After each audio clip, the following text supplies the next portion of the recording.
Hello friends, now we take up module 19 of the paper second.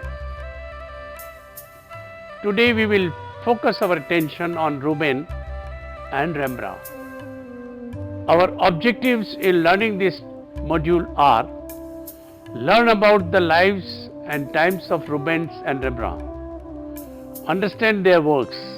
The content of this module obviously are: Peter Paul Rubens 1577 to 1640, Rembrandt reached 1606 to 1669, Peter Paul Rubens 1577 to 1640. He belonged to Flanders and was one of the biggest proponents of Baroque style. In fact, his name has become synonymous with Baroque painting. A successful workshop full of apprentices and dealt shrewdly in the art market.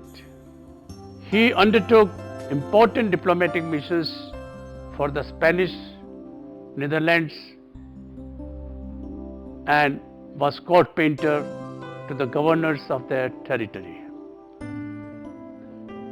He was born in Germany, where his father, a Protestant, had fled from his native Antwerp to escape religious persecution. In 1587, after her husband's death, Rubens' mother and her children returned to Antwerp and to Catholicism. Rubens decided in his late teens to become an artist, and at age 21 was accepted into Antwerp's Painters Guild, a testament of his energy, intelligence and skill. Shortly thereafter, in 1600, he left for Italy.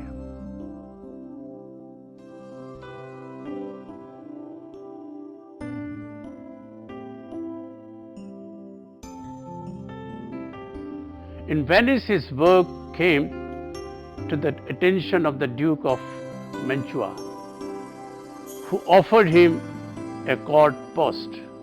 His activities on behalf of the Duke over the next 8 years did much to prepare him for the rest of his long and successful career.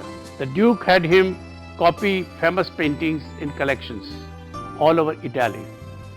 To add to the ducal collection, he travelled for the Duke all over Europe, across Spain, Florence, Rome, et al., and under diplomatic missions, and produced some very great paintings. After his mother died in Antwerp, he never went back to the Venice and became the court painter to Archduke Albert and Isabella. In late 1620s, Rubens spent several months at the Spanish court at the Philip IV, where he influenced Velázquez.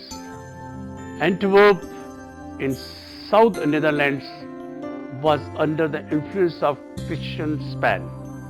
While money was not an issue, patrons wanted paintings from Christian religion and mythology. His paintings, altarpieces, portraits, landscapes, and history paintings of mythological and allegorical subjects were a reflection of those times. The painting is still Mannerist in composition, but its robustness, self-confidence, and optimism are the qualities that make it very Baroque. A self-confident couple looks out to engage viewers directly, and the rich detail of their lavish costumes is described with meticulous precision. As they are shown joining right hands in a territorial gesture of marriage. Directly after his return from Italy, the 32-year-old Rubens married the 18-year-old Isabelle Brandt. The double portrait, which broke new ground in the portrait painting, was purportedly done shortly thereafter. Rubens did not, however, give up using traditional symbolism. Honeysuckle was a well-known symbol for faithfulness, and hands laid over one another have symbolized matrimony since ancient times. However, these references are integrated into his snapshot like scene in which the middle class contentedness, substantial affluence and strong affection are expressed. The painting here was the first major commission in Antwerp, a large canvas triptych for the main altar of the Church of St. Walpurga. The most interesting part is that for the first time, three different pieces are joined together in a contiguous narrative. On the left, Mary and St. John in blue, and other onlookers with various reactions. Look at the mother and child, largely concerning itself with counter-reformation ideas. The sharp diagonal of Jesus and the cross draws the viewer formally and emotionally into the picture. Jesus looking at the heaven is a sharp contrast to the physical activity of the pulling and pushing of the cross. Look at the muscular figures struggling, depicted so cleverly in the painting. A touch of realism is introduced in the dog barking excitedly at the lower left. On the right are the soldiers on the horse and the thieves, again in a diagonal fashion. One thing that has not been highlighted about Rubens is that he has painted some amazing landscapes. The painting below is done for his own pleasure and is a view of the Hattstein estate near Antwerp, which he had acquired in 1635. Set in an early morning autumn landscape, he had initially intended a much smaller painting focusing on the house, using 3 small oak planks, probably spares from his studio. As the concept developed, 17 more panels were added. The view is to the north and it is morning. The rising sun lights up the front of the house and the cart that leaves for market, while a huntsman in the foreground stalks partridges. One of his greatest works, the Marie de Medici cycle, is a series of 24 paintings commissioned by Marie de Medici, wife of Henry IV of France, for the Luxembourg Palace in Paris, and completed between 1622 to 1625. They are now in Louvre. Originally, the paintings were hung clockwise in chronological order and are divided into 3 main chapters: childhood, life as a married queen, and as a widow. We shall look at 3 paintings here. Here we see the princess getting educated in arts, music, other fields. The 3 gods, Apollo being associated with art, Athena with wisdom, and Hermes the messenger, god for a fluency and understanding of language. Bestow their blessings on her. Here we see the portrait presented to Henry IV on the eve of their marriage getting fixed. Look at the smiling Juno and Jupiter above, and the two charming angels in a mesmerizing landscape. In here, she arrives in Marseilles and is welcomed by Mayor as he comes out of the theatrical boat, pulled by the sea gods towards the shore. Look at the painting now. You can see him dancing with his second wife, Helene Forment. The sculpture and architectural setting based on his own house recall Italian mannerism. Since this is the garden of love, Putti encourages the flowers, and one pushes a hesitant young woman into the garden so she and her partner can join the ladies and gentlemen who are already enjoying the pleasures of nature and each other. All is lush color, simmering satin, falling water and sunset sky, rich in the visual and tactile effects so appreciated by 17th century viewers.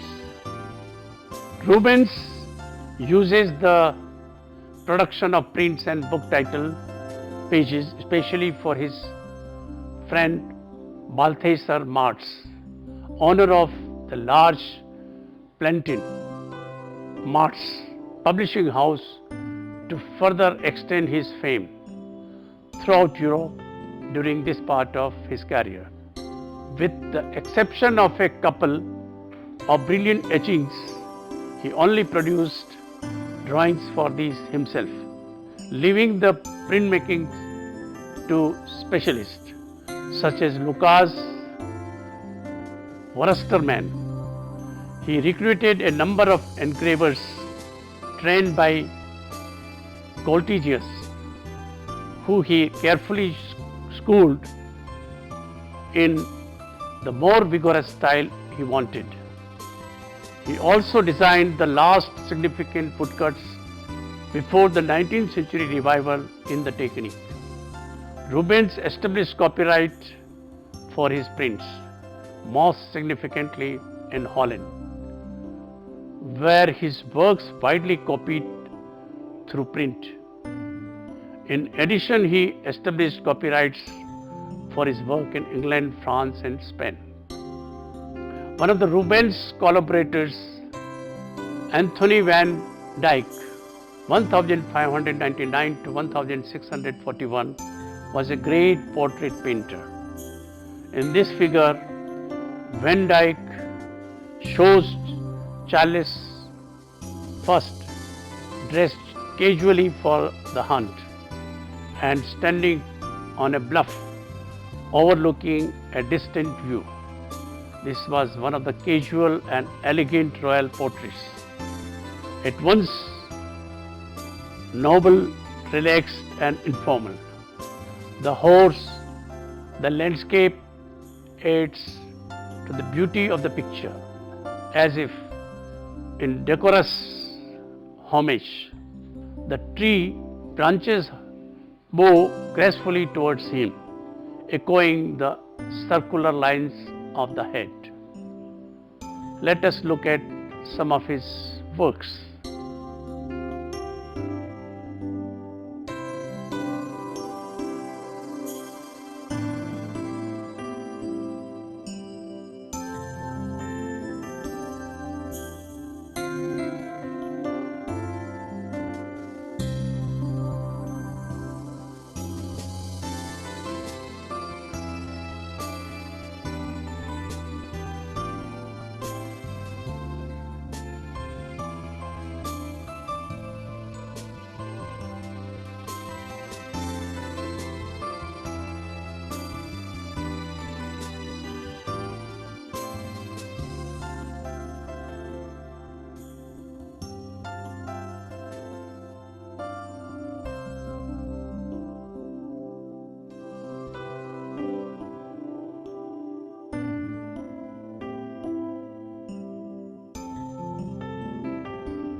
Let us now turn to Rembrandt van Rijn, 1606 to 1669. Rembrandt has a unique place in the history of European art because he united in his spirit a dramatic and psychological imagination of Shakespearean intensity and an equally great plastic imagination. Unlike Rubens, Rembrandt worked largely for Protestant patrons.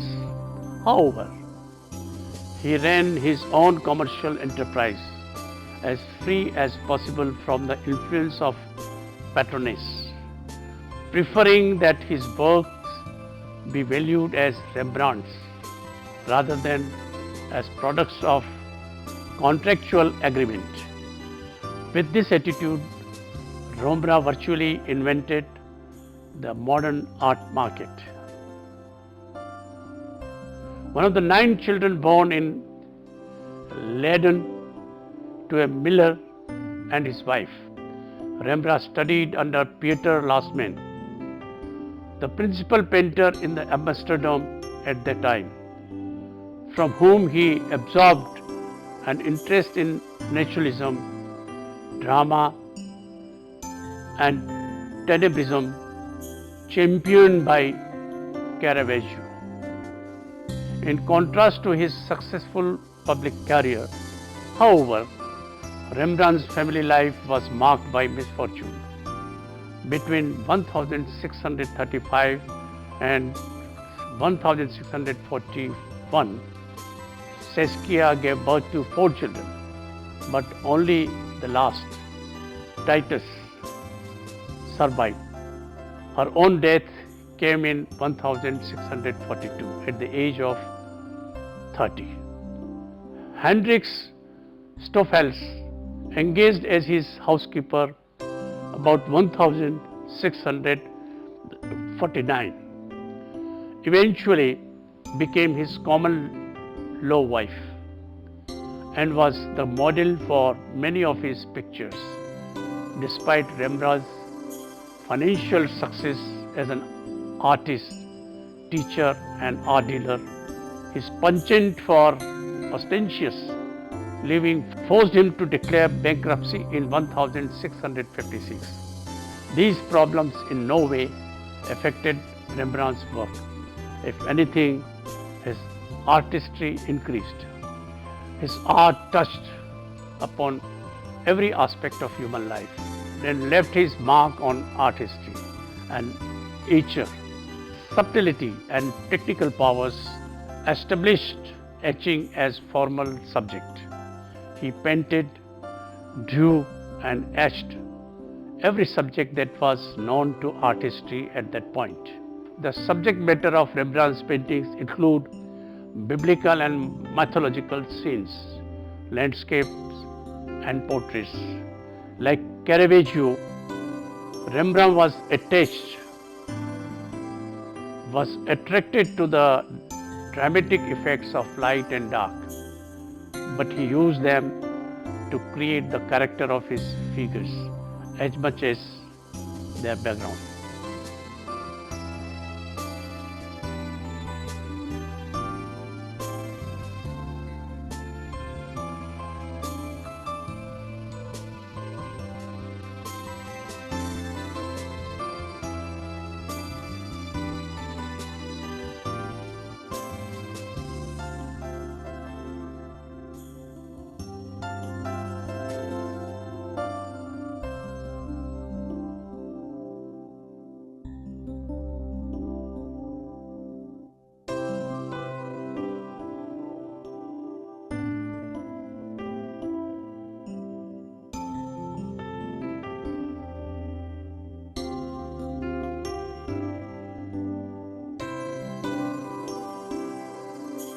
His portraits convince us equally to exterior appearances and their interior lives, thoughts, emotions. This becomes important when the Dutch painters were specialists of each painting category. Look at his self-portrait here. He first drew his face, collar with fluid and strong lines, with a pen and brown ink. He then drew in the hair, the unlit part of the coat and the dark side of the face with broad sweeps of the brush and grey wash. The portrait has been ruled at the edges to create a frame. His mouth is shown open as if getting into a conversation. Look at the light from the left. In this painting, the three trees, Rembrandt has worked on the surface tones here by leaving ink on the surface where he wanted to do clouds, and then blurred it to give an amazing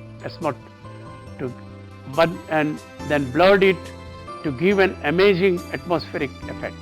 The right hand side of the plate is kept clean. Look closely to see an artist sketching upon the hill. Some lovers and a couple fishing, right to left. The trees stand for the three crosses during the crucifixions. Let us move to his other paintings. This one shows the bloody climax of the story. Samson has been overwhelmed by one of the Philistines who has the biblical hero locked in his grip. Samson's right hand is being fettered by another soldier, and the third is plunging a sword into his eyes, from which blood rushes forth. His whole frame writhes convulsively with sudden pain. The warrior standing in front, silhouetted against the light in the Holocaust manner, has his halberd ready to plunge into Samson if he manages to free himself before the hideous deed is done.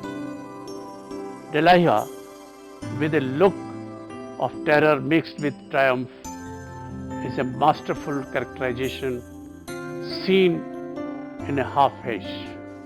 As she rushes to the opening of the tent, here the chiaroscuro adds an element of mystery and pictorial, as well as the spiritual excitement. The whole scale of light, from the deepest shadows to an intense bright light pouring into the tent, has gained the power and gradations over the works of later period. The scene could not have been represented with more dreadful accents, and Rembrandt may have finished it with the triumphant feeling of having surpassed Rubens' dramatic effect. This painting is regarded as an alternative way to read art, not viewing it as an illustration but as poetry. The composition is dominated by the diagonal body of Jesus and cross, and the arch seems to have pulled it up together. All the lights coming on Jesus make him supernatural.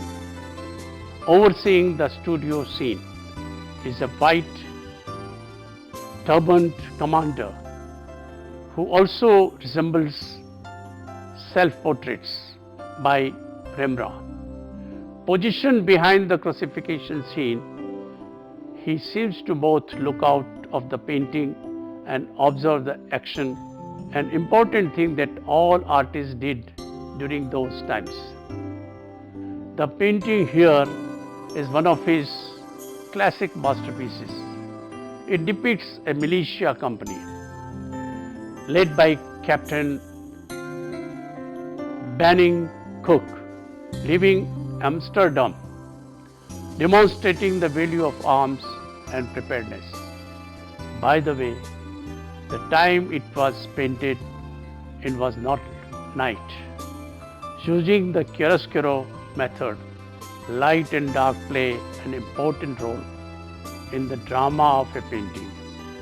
The two men striding into foreground form a diagonal link between the observer and the company. The captain extends his left hand as if to invite us into the scene. The city walls, pierced by an imaginary arc in the background, reminded viewers that the Dutch had overthrown their Spanish conquerors and were now a free people. While the officers stride purposefully forward, the rest of the men and several mischievous children mill about. Look at the young girl in the left middle ground, carrying a chicken with prominent claws. The facial features are defined by gradations of light and dark. Each figure appears to be a portrait. By 1661, several personal tragedies. Rembrandt is an older and sadder figure, as seen in the painting below. He is no longer the prosperous bourgeois artist, confident of his future, but St. Paul with a less assertive pose. The sword of St. Paul is barely visible. Look at the yellow band into the cloth of his hat, merging light, color and the paint itself with content in a unique way, reminiscent of a halo. Look at his staggering cheeks, painted by the loose brushwork, and raised eyebrows create a pattern of wrinkles on his forehead. And his hair has turned grey. In the earlier pictures, Rembrandt highlights the face and hand, leaving a darkened surrounding space from which the figure seems to emerge. Here, Dr. Nicolai Tulp is pictured explaining the musculature of the arm to medical professionals. Some of the spectators are various doctors who paid commissions to be included in the painting. This may be the first instance of Rembrandt signing a painting with his forename and is thus a sign of his growing artistic confidence. The corpse is that of a criminal, Aris Kint, who was convicted for armed robbery and sentenced to death by hanging. He was executed earlier on the same day of the scene. The face of corpse is partially shaded, a suggestion of umbra mortis, shadow of death, a technique that Rembrandt was to use frequently. It looks as though Rembrandt captured the man at the specific instant in time. But in fact, the painting is a careful and very well thought out composition. The viewer's attention is focused on Tulp, who demonstrates how the muscles of arm are attached. The corpse arm has been laid open for the purpose. The body used for these public autopsies was usually that of a criminal. In this case, Adrian Kint. The names of the men portrayed in the picture are listed on the piece of paper held by The Man at the Back. This is largest painting that Rembrandt ever made.